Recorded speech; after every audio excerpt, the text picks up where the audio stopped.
Greetings and salutations. Once again, we are back with the One Talent Challenge in Hardcore Diablo 2. This time, we're going after Decakrd Cain.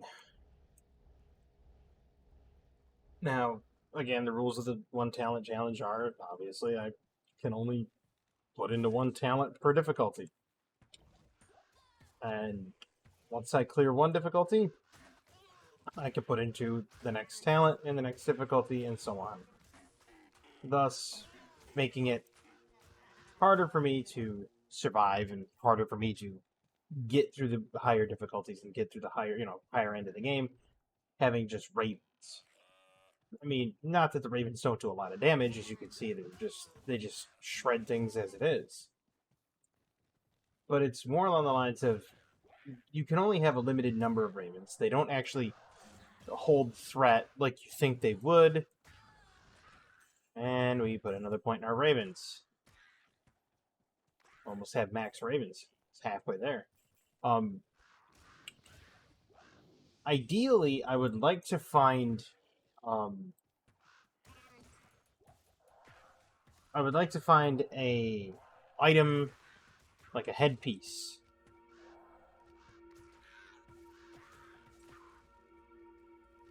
Because if I can find a headpiece, like a druid headpiece that has plus to skills, like plus to wolf, or well, I was gonna say plus to ravens, but plus to anything but ravens, I can use those skills to my advantage. But that's if I can find them. If I can't find it, Decakrd Cain, get out of here. Uh-oh. Anyway, if I can't find, such a wonderful item, then I guess I'm just going to be kind of left in the lurch. If I can get some runes and I can get a decent set of runes, I will make an edged bow. And then the edge bow I will put on either my mercenary or myself. And if I put it on myself, of course I'm going to have to start shooting at things. But I might go with an Act 2 mercenary to get him to stand in front of things. I don't know. Superior harder than ever. Wait, can I? One socket. Oops. Can't ever be two sockets, Make it stealth rune word. As always, I'm not doing anything with the shared stash. That way, if this character dies, I lose everything. And I can't carry it over to a new character. And if this character dies, I will be redoing the the entire challenge with another character. Don't know what character yet, but just getting that out there that I will be redoing the challenge with another character. Or at least attempting it. Now, some characters have it easier than others. I think Druid is one of the harder characters to attempt it with, to be perfectly honest with you. Because they don't really have a breadth of good skill choices. I mean, you could go Oak Sage at 6. You could wait till 6 to go 20 points into Oak Sage. Great, gives you a ton of life. You could go Werewolf. You could go, Firestorm or Arctic Blast. But once you get to a certain point, minions get immune. And seeing as how I made it so that respecking is not allowed, things will go immune to elements. So I think summoning is your best bet with the one talent challenge, because then you can put into ravens until nightmare, and then at nightmare you can put into the wolves. Now the wolves do cold damage, the ravens do physical. Unless something is immune to physical, immune to cold, it's a fair assumption that you can beat it. I'm not guaranteeing that you'll win. I'm not guaranteeing that you can kill Bale, anything like that. I'm just saying that it's highly likely that you can do the one talent challenge with a summon druid. Firestorm druid might also work early on, but I don't think you'll be able to get through normal. So if I'm not mistaken, there are some minions before Bale that are immune to fire. I think there's 3 packs actually that are immune to fire. So kind of leaves you in the lurch there.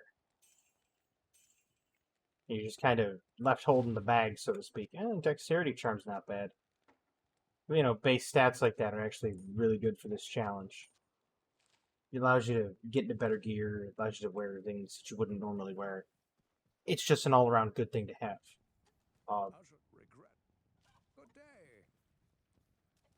Outside of that, it's, you know, it's all on me, and it's all up to me to perform, get to where I need to go. Now, I need to find something that I can imbue, but I want to find a spirit helm or a hawk helm, something that's got innate skills on it. Now, Geed sometimes has decent gear from Act 2, and by that I mean he'll carry, like, breastplates and possibly even some of the skill gear. Akara also can carry some of the skill gear as well. It's not very often that she does, but, I mean, outside of the stabs and everything, or staves, I should say, that's a proper plural. It's not very often that she does those things, that she carries them all, but when she does, you can buy them, and it's rather helpful. So I gotta keep my eyes peeled for, like, hawk helms, stuff like that. I mean, even if I find, like, a blue hawk helm, I might consider picking it up because it might be worth just picking it up for base stats. Ideally, I would like to get a hawk helm that's got plus to wolves, plus to oak sage, maybe? Like, one oak sage, one wolf wouldn't be a bad pickup. Because then I would get the, I'd get the extra damage, and I'd get a frontliner that I can have, and I'd also have the extra health from Oak Sage.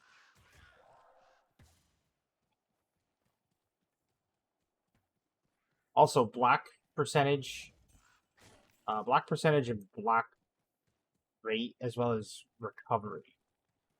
Hit recovery. Those three things are huge. Vastly important, especially hit recovery. I mean, I was elaborating on this hit recovery thing not too long ago, and the hit recovery comes into play, especially when you block specifically ranged attacks. Ranged attacks are one of the big things that you should want to block, just solely on the fact that ranged usually bypasses armor, so it can kind of be a bit of a nuisance to deal with. Especially when you have to deal with, like, Cold Crow and other ranged attackers of the sort.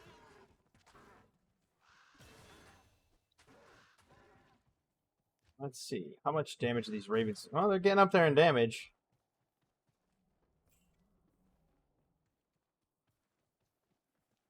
I'm not having any problems with the hit rating yet.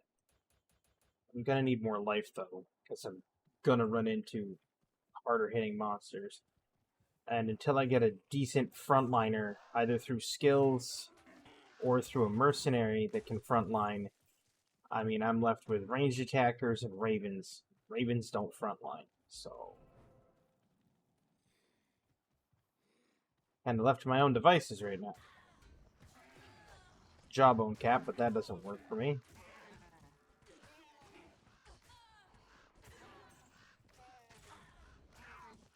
Oh, there's an amulet. Can hope for plus to druid skills on that. Rare at this low of a level, but if you can manage to secure something like that, or an Eye of Etlik, you know, something that gives you extra skill levels, that's also allowable. You just can't put into any more skills, that's all. You only get one talent, so make the best of it. The ravens do pick up a blinding effect, so they can, you know, they can cause the enemies to have a lower hit rate, which is good. Being able to blind your enemies is not a bad thing. Makes it so that they... Okay, so blindness is not just hit rating. Blindness also prevents... Ooh, 3-socketed longbow. I'll put that to good use. She can hold on to it. Because that longbow... Forgot the edge rune. But anyway, once I get the runes, I can put the edge one on it, and then I get like level 18 thorns. I can run with her and get a plus to wolf with the thorns rune. Oh. And because then she could sit there and just have thorns going, and that'd be awesome. Or I can wait till Nightmare and get an Act 2 mercenary there with thorns, and then put the meditation aura on him, and then I'll get both thorns and mana regen. Not that I really need the mana regen, because I'm not spending all that much mana. Meditation is better because it gives you health. Meditation works better with prayer because it does stack. Despite what people might think, your mercenary does give you a bonus when he has the meditation aura, the weapon rune, the rune word, insight. Is the insight polearm rune word. His meditation aura stacks with his prayer, just so you know. They'll tell you it doesn't, and they'll try to say, oh, no, it doesn't work, it doesn't stack. Yes, it does. The healing stacks.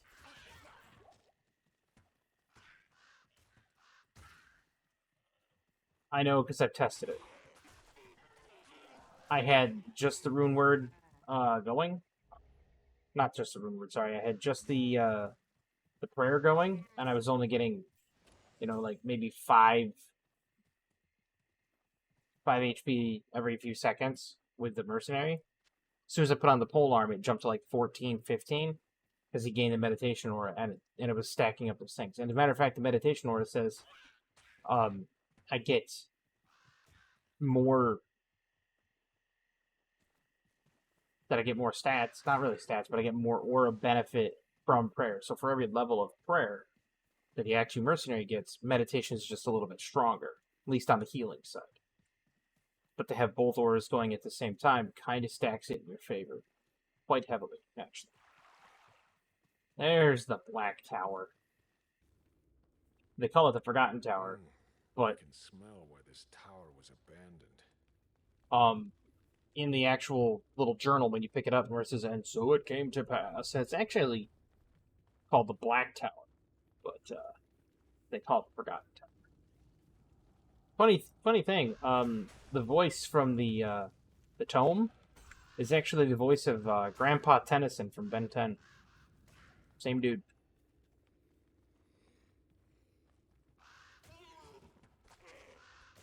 Now, in Nightmare, this place is an absolute pain in the balls. And yes, I will even say balls. Because it is.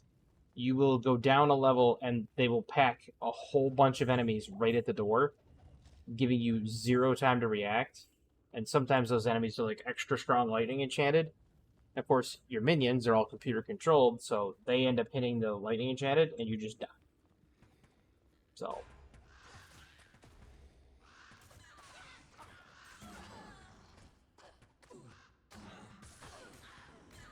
oh yeah, the blind effect. The other thing I wanted to tell you is, it's not just that they can't see you at range, okay?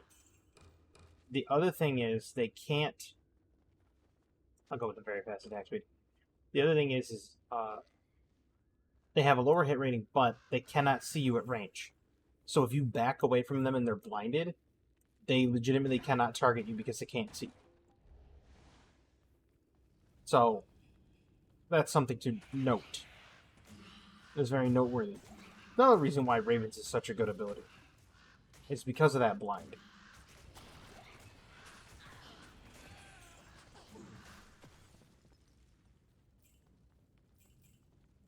Now, the tower is a really good place to get good gear. It's kind of like with the Crypt and the Mausoleum. They're kind of underrated, because most people don't... like, they only come in here because the Countess is in here, and they get maybe, a rune off of the Countess that helps them in a rune word, or they'll get some gems off the Countess. And that's mainly the reason most people come in here. But the gear coming through here is actually really good. And it's because of how Diablo 2's game code works now. Most people don't really know this. I learned this much later in life. Diablo 2's game code works as such. Every place that you enter has what's called a treasure class, or a TC. It is a hidden integer that says the treasure class of monsters in this area is X, value X. Usually it's related to an item, it's related to a level. So the greatest places for these high treasure class monsters are Abaddon in Act 5 and another place in Act 5. They're both the little underground portals. They have, in Hell difficulty, they have treasure class of like 97. Very high treasure class. And it's the only place you can find the highest treasure class gear is actually from there. Now, you could overwhelm, the Magic Find. And what that does is Magic Find just increases your treasure class. So you can sit there and be like, oh yes, I have, 700% Magic Find. There was no magical number for the Magic Find back in the day. People thought, oh, it's 200%. There was other people saying it was like 214%. Whole bunch of stuff. I mean, these people were doing all sorts of whacked out calculations. And they were claiming, sun, moon, and the stars, that this is how it was working, and there was a magic find number. Like a magical thing that messed with the hexadecimal editing, and they went off on this huge tangent. However, all your Magic Find does is increase your treasure class. So that's how it gives you extra gear, or better gear. Now, those two places I mentioned earlier, Abaddon, and I can't remember the name of the other one, but those two places are the only place you can find Tyrael's Might, the Ancient Plate. And that being the case, that makes it one of the hardest items to get. But is it good? Not really. Some people swear by it. I never really cared for Tyrael's Might. I mean, to me, it did not appeal to me at all. It felt, for what it was, it felt weak. I'll say it. It felt weak. And with it feeling weak like that, it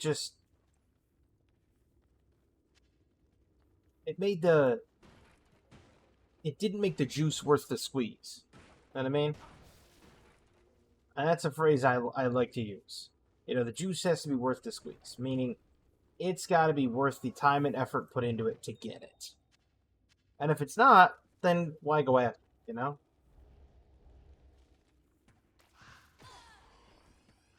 And so, I never really pursued certain items like that. A lot of people did. There was a guy, he was doing content, he was a streamer, and he was playing Diablo 2, and he was playing the old version of it. And he's been playing Reforged as well. I don't really know the guy, but anyway, he went searching for the Ethereal Tyrael's Might, which is the rarest drop rate in all of Diablo. And he found the Ethereal Tyrael's Might. And when he identified it, he got a perfect roll on it. All the integers were the best possible stats he could get. And he started breaking down into tiers. Because that's how rare it was. I mean, we're talking like lotto level winning right there. Like, you almost have to win the lottery to get that type of, luck. And so, he was over the moon happy with it. I mean, we're talking way over the moon happy with it. And it's great that he found it, It's congrats to him on his find. But the man spent years searching for this item. And by years farming this item, I'm saying, like, he played Diablo 2 legitimately the entire time. He didn't play Diablo 3. He didn't stop. He kept playing Diablo 2 until he got that item. And then he continued playing Diablo 2 after. So, yeah, it's fair to say he was addicted to Diablo 2. It's fine. You know, people enjoy what the people enjoy. And then I sat there and I thought about it. What happens then? Right? Like, let's say you're playing a game, I don't know, I'm just gonna throw one out there. Elden Ring. And you've played Elden Ring to the point of you could beat the game with a Dance Dance Revolution pad and, you know, a VR headset. Let's just say, let's make it, you know, some sort of impossible mission, but you can beat it with that setup. Okay. What then? What do you do after that? Like, you hit the pinnacle, you're at the peak, you look around, there's nothing there. You're at the top of your game, bruh. What do you do? Like, what is the next logical jumping off? What's the next logical step at that? It doesn't make any sense. Like, do you try to play it blindfolded? That would be a feat I'd actually be interested in. Watching somebody play any of the Dark Souls and Elden Rings completely blindfolded.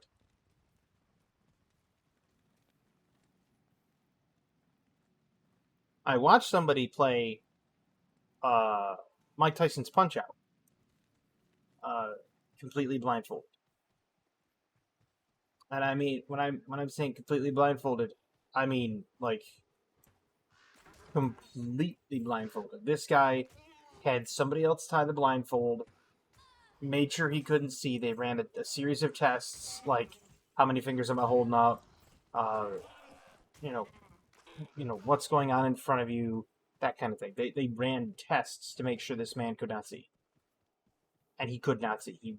He was completely without sight, and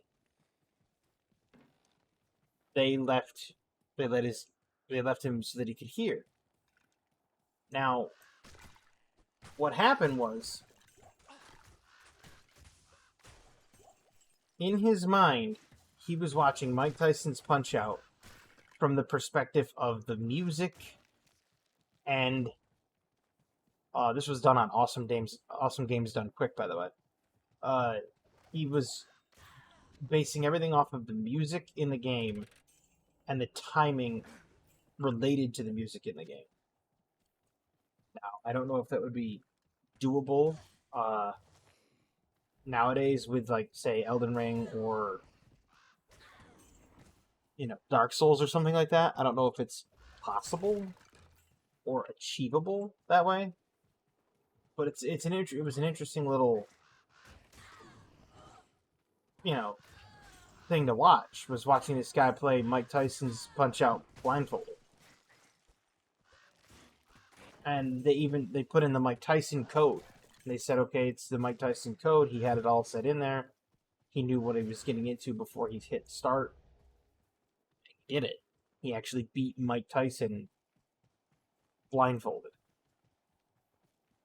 And then he tried playing the game blindfolded, and he's just like, playing the game blindfolded is a lot harder. And then he explained why. Which, you know, boils down to Piston Honda, because Piston Honda has some things where there's an integer difference. There are times he'll do things with a 3-second delay, and then there's times he'll do it with a 1-second delay. And you have to watch for it instead of just anticipate. However, back to the whole blindfolded Elden Ring thing, that would be something I would watch. Is, you know, somebody playing it blindfolded. But let's say you could, and you beat the game completely blindfolded. What else is there, right? It's no different than doing this with Diablo. You know, you get to the pinnacle, you look around, and you say, I'm there, I'm at the peak. Now what? And this is why I'm gonna make this statement here, and people are gonna disagree with me, probably vehemently. I don't think it pays to be the best at something. Like a game. Like, if you're playing a game, I don't think it pays to be the best at a game. I think it hurts you more than it helps you. And I have my reasons.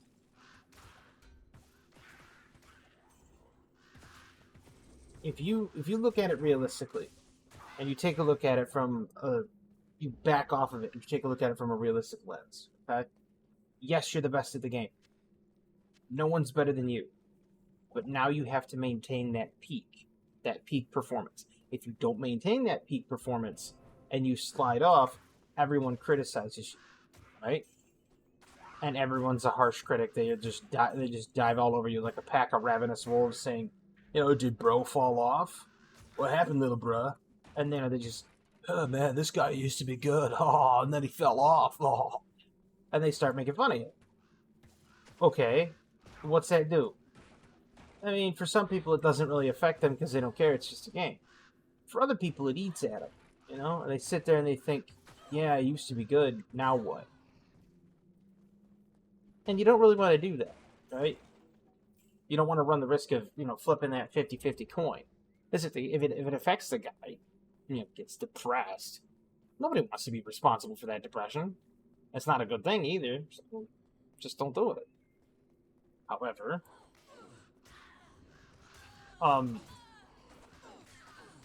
if you're just decent at a game, the expectations aren't as high. Take, for example, Ninja playing Fortnite, right? Back in his day, Ninja being the top of his game, everybody expected him to win almost every single game. And then when he started sliding off of peak, they're like, oh man, what happened? Ninja fell off. And it's like, yeah, he got older. He stopped playing the game. He was doing other things in between. The game got stale. It got boring because he spent all of his time invested into it. And now he's not invested into it all the time, right?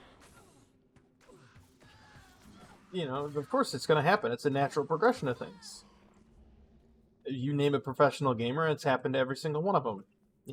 People like Moonminder, Angry Testy. I'm talking old games. Grubby, Ninja, anybody that's played games. Now, there are some exceptions to that rule, such as like Pokemon, the VGC pro players. That's strategy. So long as you're, thinking ahead of your opponent and you can predict your opponent's move, you could still be good at the VGC. Truthfully. And one of these days I hope to get to the VGC. I may be getting up there in years, but I can do anything, per se. One of these times, I'm hoping I might be able to find something. Maybe, I don't know, collab in the future. Something where I do a race. A hardcore race in Diablo. A hardcore one talent challenge race.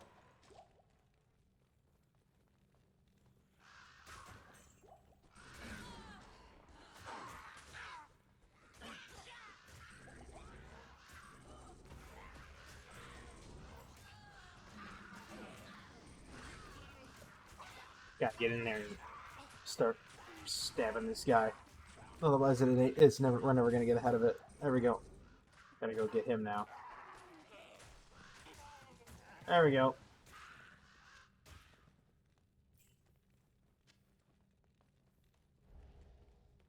I mean, the Ravens do a lot of damage, too. Take a look at that. 23 hits for 25 to 38. It's quite a bit. But not like...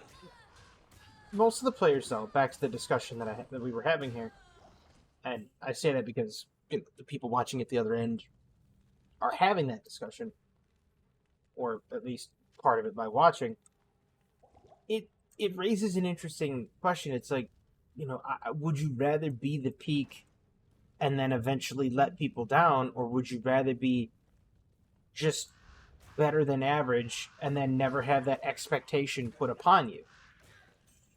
Honestly, I would rather be better than average and then never have that expectation put upon me. I mean, I don't want people to look at me and be like, "Oh, bro, he's the odds favorite to win the whole thing," and people are like, "Oh yeah, man, I got my money on this, bruh," and then I fail them. I don't want that. I don't want that type of pressure. I just want to be better than average. I want to play, have fun.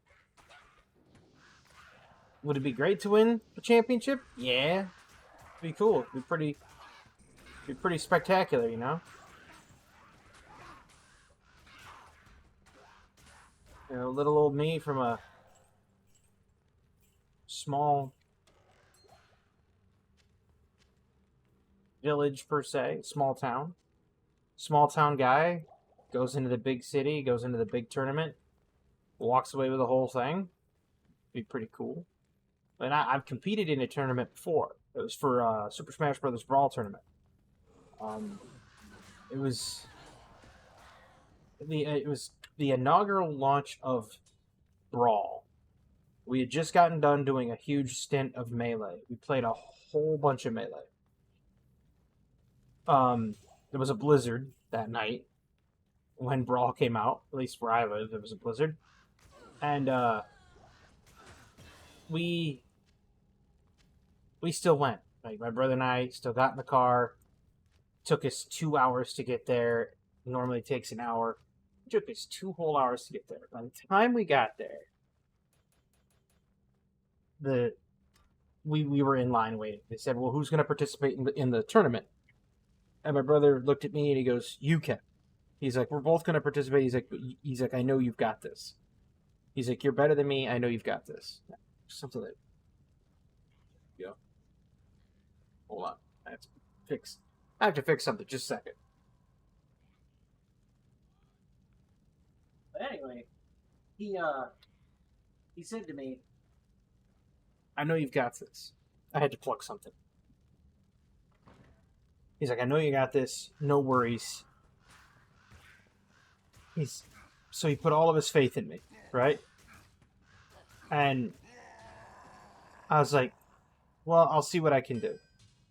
Now, I used to play as Mario, I used to play as Ness, and I used to play as Marth.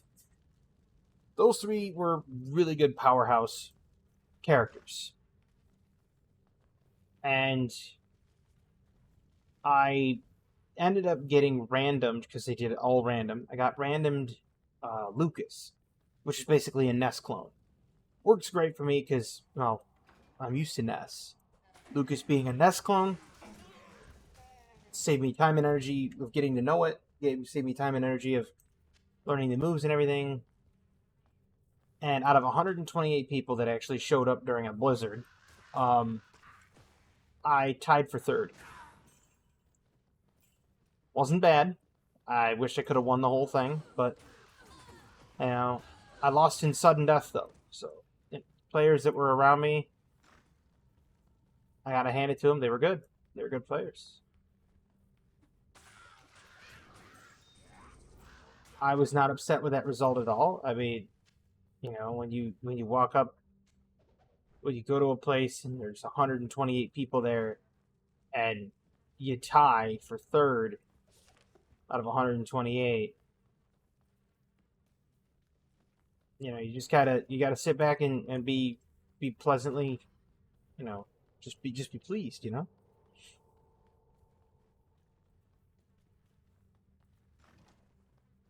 If I went in there expecting to win the whole thing, I'd have been disappointed. I went in there and I just told myself, you know what? I said, I just want to play well. That's what I want. And I went in and I played well. I did as best as I could. And I got where I got and loved every second of my performance. I think that's the key. I think that's the key to a lot of things in life. You got those people out there that are like, winning is the only thing that matters. No, it isn't. No, it isn't. No, it isn't. Is when it comes to losing, I've lost a lot. Okay, when it comes to like games, contests of chance. I mean, we're talking my win rate in contests of chance is just, it's not good. We'll just say that. Knowing that, you walk into something and you just kind of look at it and say, if I lose, I lose. Doesn't really matter. What's the worst that can happen, right? It's like, oh no, I lost. It's not like it cost me money to get in the tournament. Because it didn't.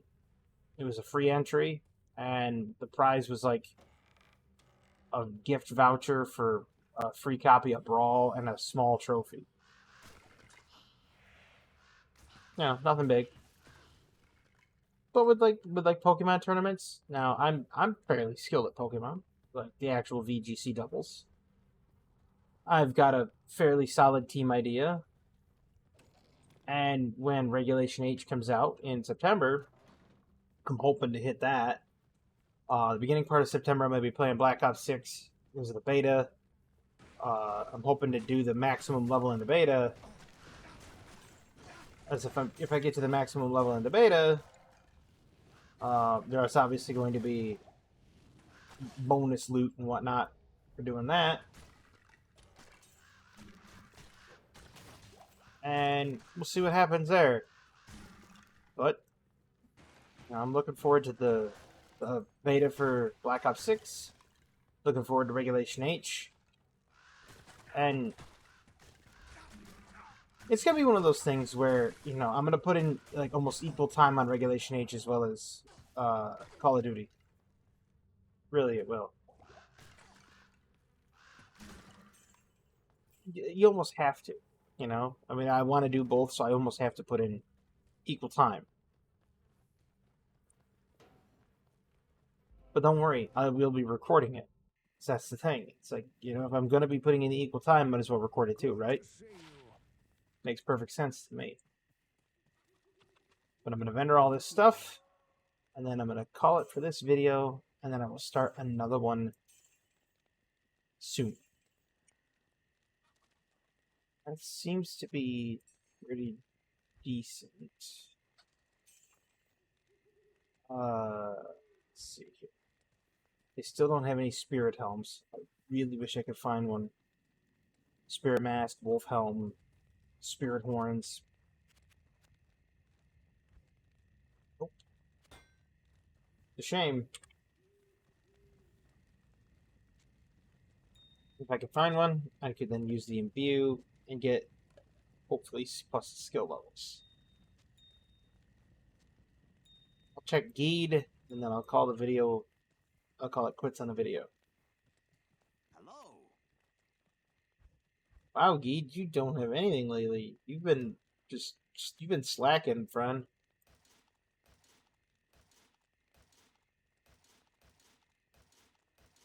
They never have any wolf heads. You know what I'm saying?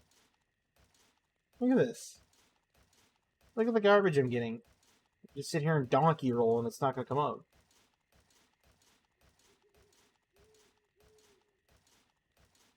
See?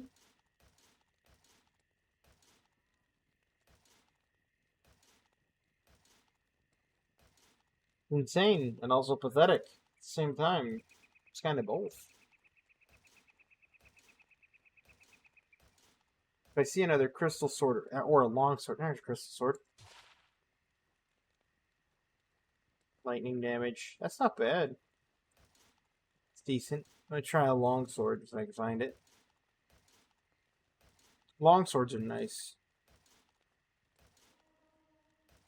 Now crystal swords are everywhere, of course. There's a long sword, or broadsword. Do I want a broadsword or do I want a long sword? I'll try broadsword. Wow, and what a broad. I know that they have long swords too. Well, where are they? Hello? Where are you, my little Liebchen? Mein Frau? I'm looking all over for you, and then I will find you.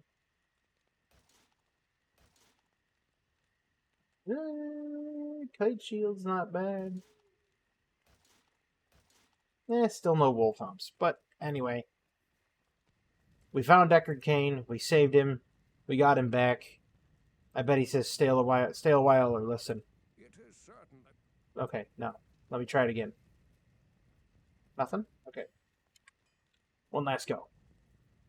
Nothing. Well, anyway, there's Decakrd Cain. And we got him back. We're in the jail. Hopefully we're going to get Andariel in the next episode. We'll see. But I thank everybody for tuning in. I had a great time.